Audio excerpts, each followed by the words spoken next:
What's up everyone and welcome to FAQ134. An amazing new Sunday. And we have so much shit to talk about today, but I'm just gonna take a sip of my Coffee with Ola cup right here. Not sure if you're on Devin Townsend Twitch, but during his Twitch stream, he drank through one of these coffee cups and he said it was the best coffee cup. It was his favorite coffee cup. Coffee, oh, Ola's mug. So I did this coffee with Ola thing, and he gave me this mug, and it's my favorite coffee mug. I think he really knew what he was doing when he got those designed. It's really the right size and shape. Just saying, you know, I know my shit, okay? So everyone that's a guest on Coffee with Ola, they get one of these cups. And I think like at least 60 or 70% maybe throw them away. But Devin kept his, and now it's his favorite coffee cup. Unfortunately, you cannot buy this coffee cup. I only have them in physical form, and you know, it's really hard to ship the coffee cups. Or maybe I have to look that up. Louise! Would you mind just, you know, taking one of the coffee cup, the box, count how much it would be to ship all over the world? Now that Devin Townsend said it's the most amazing cup ever, that maybe we should make this cup available for people to buy. Okay. Right, thank you. All right, so me and Louise tried to figure out how much it was to ship one of these cups, and they were actually kind of expensive in the first place for us to buy, just to have as a gift for the guests. And now when we checked the shipping as well, because you know it's a thick mug, and I mean the shipping alone is just like 10 euros, and the coffee cup itself is 10 euros. So just the cost and shipping is 20 euros. For it to make sense for us to sell it, it would be like 25 euros or something like that to cover, you know, VAT and all of that. So yes, if you want to buy a deluxe Coffee with Ola cup, it's going to be 25. We cannot guarantee it's going to be okay when it arrives, if it's going to be whole. But there it is. If you want to be just as cool as Devin Townsend in these dark times where we musicians need all the help we can get, you can get a Coffee with Ola coffee cup. I would probably recommend just getting a coffee cup from Teespring or Spreadshirt or something like that. It's just a lot cheaper. It's not the same cup as Devin uses, but you can still get a cup. So there you go. You have the option to get the really expensive, stupidly expensive cup that we ship from here, or you can get the less expensive cup from Teespring. Great. Anyway, thank you so much for spending this time with me. Are you watching this on Premiere? Then I'm here chatting with you guys. Not chat. Chat! Chat is something else. I did not just chat myself. I'm chatting in the chat window over there in the Premiere, okay? Good. Take it easy. Quark, hi Ola. I think I follow you for 8 years or more, so can answer my question on time in this life, or I'll stop following your channel. It's a joke. Who mixed and mastered Furor Incarnatus album? I love what it sounds like. And what amp did you use to record? Love you, man. Goat. Thank you so much, funny guy. And you know what? Furor Incarnatus is the last album I mixed all together. Now, Kevin Talley, the drummer, he wanted one guy to mix the drums for that album. And I let him mix, like do stem mixing. And then I mixed the rest of the whole album right there. And that's probably the last time I ever mixed a full album. I just don't like mixing albums. It's really challenging because I never get happy. So, you know, I'd rather just leave that to someone who knows what they're doing, and then I can't do anything about it. Which is probably both good and bad, but at the same time, you know, the album gets done and I don't have to work my ass off, which at the end of the day is probably for the better. And Jocke Skog, bass player of Feared, he mastered the album. For that album I used my Fortin Satan amplifier. When was this? Like 2012 or something like that. I used my Fortin Satan amplifier, and I also used my Strictly 7 prototype 7-string to record that album. You know, it's a lot of work with the extended scale and all that, but at the end of the day, when you tune as low as drop A, for instance, that scale length sounds absolutely massive, and it sounds absolutely massive on that album as well. And you know, it sounds great on the lower strings. It's just that the solos and lead sound a little shrill when playing on that longer scales. But there you go. Will I ever mix another album? I don't know. Maybe when I become older and, you know, have more time with things. And but I just don't have the patience to mix a full album. I can mix something for my YouTube channel, that's fine. You know, it doesn't have to be perfect then. It's basically just me slamming a bunch of tracks together and, you know, just level them and just put a compressor and a limiter and just slam the living shit out of the whole mix. And that's it, basically. But, you know, that surgical procedure of making something sound and, you know, perfectly in balance for all systems, oh my God. Oh, that's not my thing to do. So there you go. Thank you so much for that question. Josh Shoemaker. I have reached a plateau in my guitar playing and I'm having trouble getting past it. Has this ever happened to you? And if so, do you have any advice that could help? I do have some advice. Usually my advice goes like this, is that I challenge you to learn a song that is totally different from what you would normally play. I think learning something that is not in your comfort zone will probably help you kind of get out of that rut in a way. And also another tip that I can give you, and something that I recently just started, is basically to take lessons from a guitar player that is probably better than you. I just recently started taking lessons and I've actually learned a thing or two, which is really good. I'm playing a lot more guitar now because of this. I think it might not be bad to have someone tell you what to do and practice something just to, you know, get you to actually play guitar. So I just started taking lessons from John Bjork, and if you want to take lessons from him, I'll put a link down there in the description, and you can reach out to him, and he gives lessons, okay? That's what I would do if I was Josh the Shoemaker.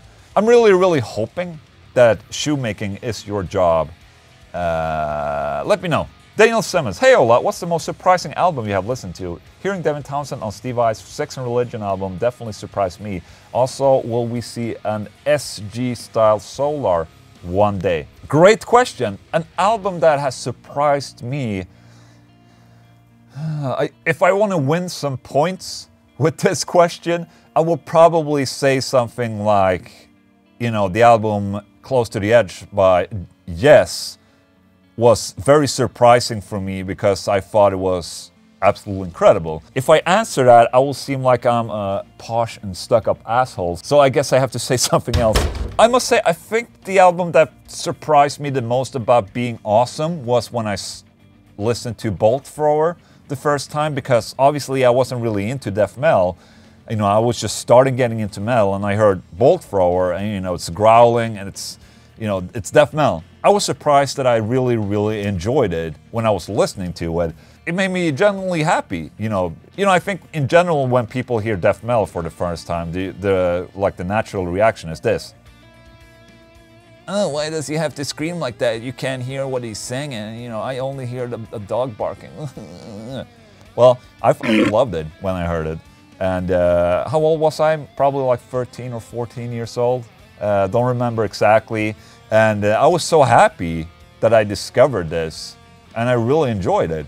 The posh and proggish asshole answer, Close to the Edge by Yes, and my good answer is For Victory by Bolt Thrower, which is the album that basically pushed me into brutal metal, I would say. There you go, Daniel Simmons. That's a great question. It made me think with my proggish asshole thinking. Oh, goddamn, this coffee. So good in this cup. Cuff.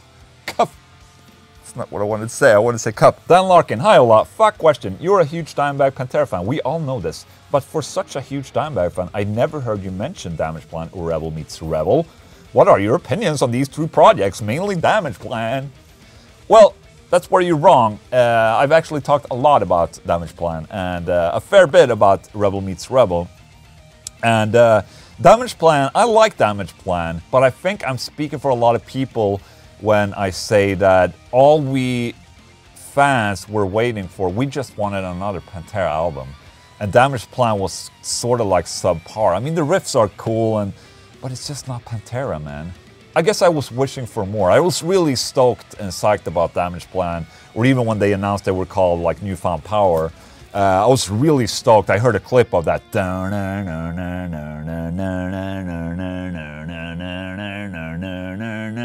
That was like a teaser clip that came out, I think, like 2 years before the actual album. And I was like, holy f***, that sounds amazing. and I can't wait to hear more. And then when they released the album, it was a little bit of a disappointment, I would say. And yeah, so that's that about Damageplan. I still enjoy the album, by the way. And Rebel Meets Rebel, I didn't actually listen to Rebel Meets Rebel up until like a year ago, where I started listening to it throughout me flying somewhere. I don't remember where I was going, probably to the Australian, the Haunted Tour or something like that. But I was listening to Rebel Meets Rebel a lot. You know, it's very different from Pantera, but at the same time, it's very similar because, you know, obviously it's like Southern rock and, you know, a bunch of really cool licks and solos in there. It sounds really cool. The songs are great. Oh, shit, that reminds me, there was another question that I didn't answer. Also, in the previous question, also, will we ever see a SG-style Solar one day? Oh, people are going to be like, Ola dodged that question because he's going to release an SG tomorrow. Oh, no. I'm probably not going to release an SG. Isn't an SG sort of like a Super Strat kind of shape? Except that it's ugly as f***. Disclaimer, SG shape is probably not my thing, just saying. And that's okay. If you like SGs, that's awesome for you. I just don't like it myself. You may unsubscribe to this channel because of this, but if you do, I'm just going to remind you that that's an asshole move for you to just unsubscribe to my channel because I don't like the SG shape. Just saying, we can still coexist in this world with me not liking the SG shape and you hating me for not liking the SG shape. Just saying. Okay? Good. Now that you've left, thank you, bye. Juan Carlos Terrada Tarifa. Men, love your videos, all of them. My question, Machine Head, the Blackening turns 13 years recently. And what do you think of that album? For me, it's incredible and my favorite one, High from Bolivia. Thank you so much for that. Oh, shit, 13 years old. That's a lot of years ago. And yes, I do remember when this album came out because it was the first album I listened to Machine Head for quite some time. And basically this is where I think that Machine Head kind of started to sound like Machine Head should sound like, in my opinion. It sounded more raw and, you know, sort of back to the roots kind of songs with the Blackening, and it was an album I truly enjoyed, a lot more than the ones before. You know, obviously, Burn My Eyes, favorite album. The More Things Change, also a great album. The other albums in there, I didn't actually listen to those a lot, but the Blackening was truly amazing. I thought it was basically like a, you know, a return to form of Machine Head. So there you go. Thank you so much, Juan Carlos Terrada Tarifa. Riff of the day. Okay, riff of the day. Let's do it. Let's do the Gojira riff. You know why I played this Gojira riff in the beginning? Because in the last FAQ I played another Gojira riff for Silvera, and people were like, "Oh, so amazing that you played Gojira." And I'm like, "Okay, let's just play Gojira again. Let's teach this one, okay?" So you mute the strings like that.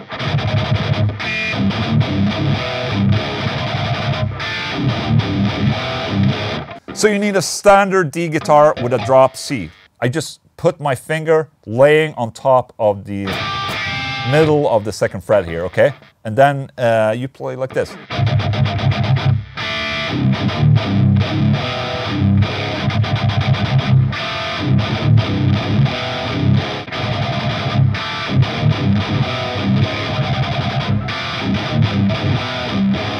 It's such a badass riff. Gojira, okay? Goat Surgeon, are you a reader, Ola? Do you like to read? Okay, great question from Rhett, the Goat Surgeon. And this might come as a surprise to you guys, but I haven't read a book in probably more than 15 years or something like that. You know, a lot of people are saying to me, like, why are you not reading books? You know, and I'm like, I don't think I have the time to read books. I've always kind of, you know, put music as priority one. You know, I want to write music. I want to, you know, produce and record shit and do stuff like that. You know, and whenever I want some downtime, I watch TV or play video games. And I know there's benefits of reading, but you know, I mean, there's just so many other things in life that I want to do, like sitting on Discord, hanging with my friends, my imaginary friends on Discord. You know, my enabling friends on Discord. Okay, I'm gonna give it a test right now. Hey friends, do you love me? Okay, let's see. I love you guys, my beautiful, beautiful YouTube members.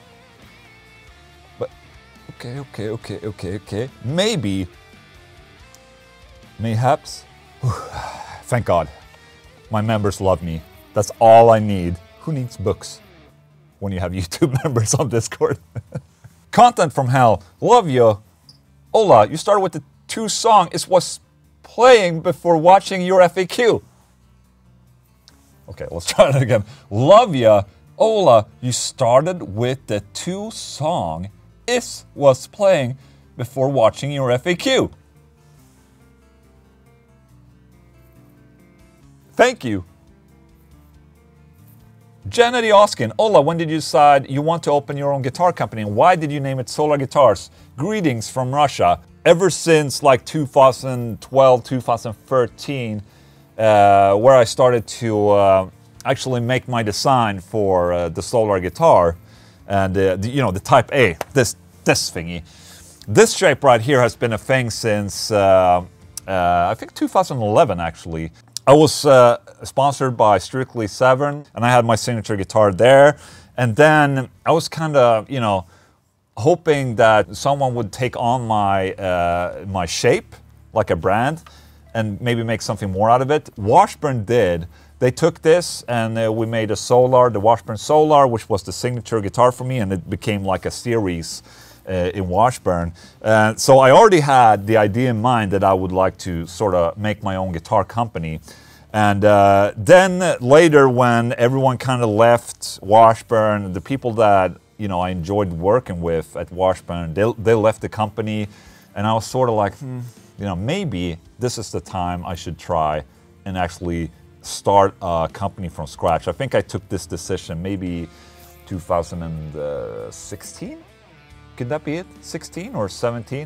And obviously I ended the Washburn deal on good terms, and I had like a year where I prepared to start the company. And I also asked these guys that left Washburn, my colleague Greg and Xavier, I reached out to Greg and asked if he wanted to, you know, give this a shot, because I love that guy, and you know, he's good with the business side of things, and you know, let's just try and do this together.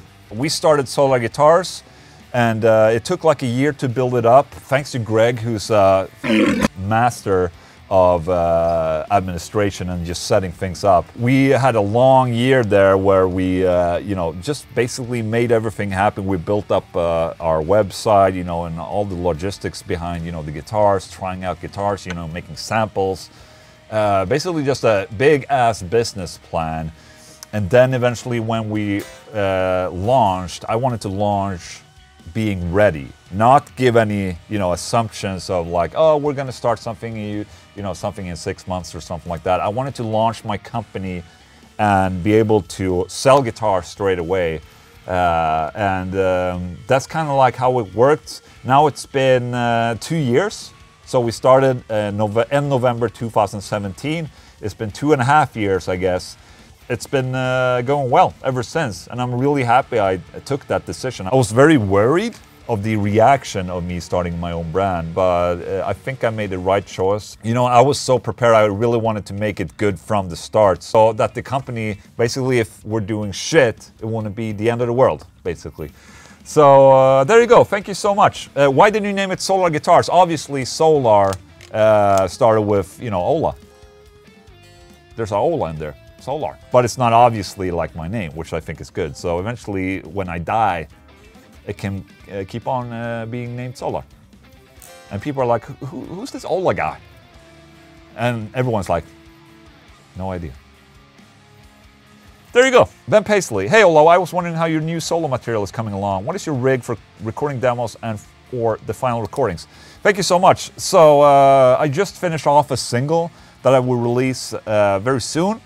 And usually me recording is just me sitting here recording into my audio interface, and for demos I use Neural DSP plugins right now, using Plini for basically everything, and it's sounding really good. For bass I just use an Easy Mix preset that I have. Ermin Hamidovic of Systematic Recordings, he mixed this song. And I think he reamped it using a JVM Marshall and a precision drive by Horizon Devices. Not exactly sure how he did it, but I will have to ask. With that said, I have the single coming out pretty soon. I'm planning to release it when I hit 500k subscribers. So thank you so much. Other than that, I have a couple of songs happening for maybe an EP or an album eventually. So that's cool. Thank you for the question. Angus Rule 53. Ola, what kind of desk do you have? Can you give a walk down of it? I'm not going to give you a walk down, but I can tell you what it is. It's a studio desk from the brand called Studio Desk. Isn't that the most excellent idea for a brand name? I mean, you sell studio desks. Why wouldn't you name the company Studio Desk? Then you know immediately what type of business they run. I think this is called the Beat desk right here. It was not that expensive, to be honest, if you compare to other studio builds out there. But I'm really enjoying this desk. It has a different kind of, it really works for me. I don't really need rack space, but this one has 4 rack spaces. It has all this, sliding things, and this little glass that I can move this around if I want. And it's just like, it's just simple, nice. There's a compartment back there where I can put all my bullshit, and just nice and clean. You can get it in white or any other different color if you want. Since I'm kind of, pushing this brand right here, they didn't ask me, you asked because you asked the question, but maybe they can sponsor me with a new desk. I'd rather sponsor something like this than Raid Shadow Legends, the MOBA game that everyone loves so much they have to plug it in every video. And it's so amazing. You know how much they pay for that bullshit? It's a lot. But I still take pride that I don't have to do that shit. And that you can thank Solar Guitars for. That I don't have to talk about Raid Shadow Legends or the ball shaving brand. But I'm still doing it right now. Shit! Giving them exposure. Okay, take that back. Don't shave your balls. Let it all grow out, man. Don't play Raid Shadow Legends. It's a shit game. I never played it. Maybe it's super awesome. I have no idea. Paid 2009. Ola, please stop with the stupid burping. Thank you. No. That was a no in burpish, just saying. Hidden Doorway 27. Ola, feel free to save this for later FAQ, but what's your usual pickup height? And what level do you typically shoot for when recording DIs? -3 dB? Okay, great question. Not sure if you can see this. I'll try to zoom. But here it is. This is the worst showing of a pickup height right there. Can you see that pickup height? No? Well, good, I answered the question. Joke Booker V. Ola Sweet, favorite movie of all time? Oh, big existential question right there.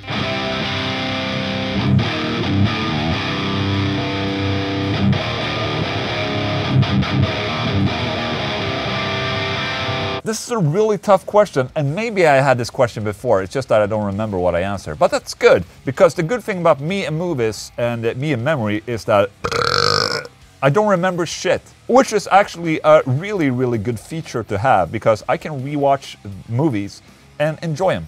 It's gonna sound cliche, most favorite movies that I probably watched or rewatched the most are probably, like movies like Star Wars and Indiana Jones, Back to the Future. Those type of movies they're incredible. I mean, they still hold the test of time. I just really like them a lot.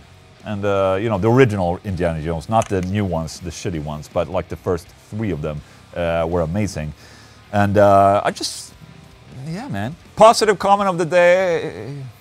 Hill72, brother Ola, I've been here roughly a month and have gotten so much sound advice and tips from so many members, which has really helped my playing and confidence when it comes to playing and learning. I've been away from the guitar for 20 years at least due to an illness that I worked on for many years. Now I'm starting to learn again from scratch, and I must say it's much smoother, but that's really due to the great family of people you have here. I really have to take my hat off to all of them, because to be quite honest, every one of them are teachers in my opinion, have so much to offer, and for that I'm very grateful. Just wanted you to know how much I respect what you do and what you've done here for guitarists and metalheads alike. We're all proud of you. Hope this finds you and your loved ones healthy and well. Big love. And for that I must say thank you so much. My Discord has become something truly, truly amazing. It's something I'm extremely proud about, and you know, it's just a really good community right now where you can get help from people like yourself, and it's simply amazing. I mean, I'm talking about my Discord and my YouTube members a lot, but it's for a good reason. You know, the first thing in the morning when I get to my office is that, you know, I talk to my members, and then, you know, throughout the day when I get an off time or something like that, importing videos, so I can go in there and talk, and, you know, there's just so many amazing people in there just helping, and it's big love for sure. And I just want to make this the positive comment of the day. We all need a whole lot of positive comments right now, and positiveness in life in general. Guys, thank you so much. I think we got a fair bit of really good knowledge in this FAQ, and I think it was mostly positive knowledge. So yeah, with that said, next week it will be Easter. I've already prepared a wife FAQ for next week, so you can still ask questions in this comment section, but it won't get answered in the next FAQ because that's obviously the Easter and the wife FAQ. But I will look it through next week when I'm preparing for the FAQ after that, okay? So thank you so much for spending this Sunday with me. It's been an absolute bliss and pleasure. Still, wash your hands. Don't talk to people. No, just don't randomly walk around and make out with people. That's not okay. But stay safe in these weird times, okay? And play a lot of guitar. Shit. Okay. Thank you, guys. I love you. Bye.